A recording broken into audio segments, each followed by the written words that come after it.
कुंभमेळ्याच्या पार्श्वभूमीवर प्रस्तावित नाशिक परिक्रमा मार्ग अर्थात रिंग रोड प्रकल्पासाठी आवश्यक भूसंपादन प्रक्रिया वेगात सुरू आहे. प्रशासनाने 20 गावातील तब्बल 1534 कोटी रुपयांचे अवॉर्ड जाहीर केलाय.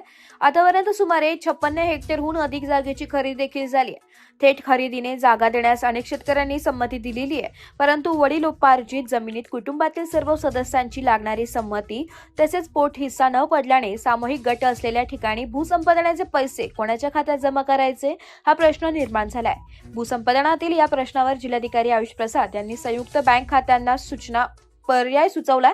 नाशिक परिक्रमा मार्ग रिंग रोड प्रकल्पासाठी महाराष्ट्र राज्य पायाभूत सुविधा विकास महामंडळ यांच्या माध्यमातून खासगी वाटाघाटीद्वारे दिंडोरी तालुक्यातील मौजे वरवंडी येथील 0.30 हेक्टर क्षेत्राचे थेट खरेदी नुकतीच यशस्वीरित्या पूर्ण झाल्याची माहिती जिल्हाधिकारी आयुष प्रसाद यांनी दिली आहे. एकत्रित कुटुंबाच्या मालकीच्या गटातील हे क्षेत्र होतं.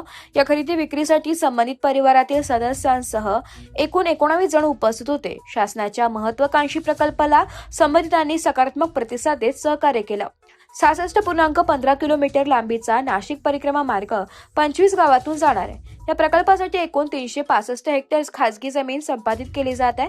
आतापर्यंत सुमारे 56 हेक्टर म्हणजे तब्बल 138 एकर जमिनीची खरेदी झाली असून 362 कोटी 34 लाख रुपयांचा मोबदला संबंधित जमीन मालकांना देण्यात आलाय. थेट खरेदीत शेतकऱ्यांना 25% वाढीव मोबदला मिळतो. त्यामुळे अनेक शेतकऱ्यांनी या पद्धतीने जमिनी देण्याची तयारी दर्शवली आहे. शेतकरी उत्सुक असूनही थेट खरेदी संत होण्यामागे पोट हिस्सा न पडल्याने निर्माण झालेल्या सामूहिक गटाचा प्रश्न आहे. संपादित करावयाच्या क्षेत्रात सुमारे 70% सामूहिक गट आहे. काही ठिकाणी संबंधित जागा वडिलोपार्जित मालमत्ता असून त्यांची अद्याप वाटणी झालेली नाही. 7/12 एकाच नावावर ही जागा असली तरी संबंधितांच्या कुटुंबातील 18 वर्षांपुढील सर्व वारसांची संमती लागते. अशी ठिकाणी भूसंपादनाचा मोबदला जमा करण्यात अडचणी निर्माण झाल्या आहेत. सामूहिक गटातील व एकत्रित कुटुंबातील शेतकऱ्यांना बँकेत संयुक्त खाते उघडण्याचा पर्याय जिल्हाधिकारी आयुष प्रसाद यांनी सुचवलाय. संबंधित गटातील प्रत्येक खातेदाराच्या स्वाक्षरीने कार्यान्वित राहणारे हे बँक खाते असेल. विहित मुदतीत संबंधितांना त्या बँक खात्यातून भूसंपादनाचा थेट खरेदीने मिळणारा वाढीव मोबदला जमा करून घेता येईल.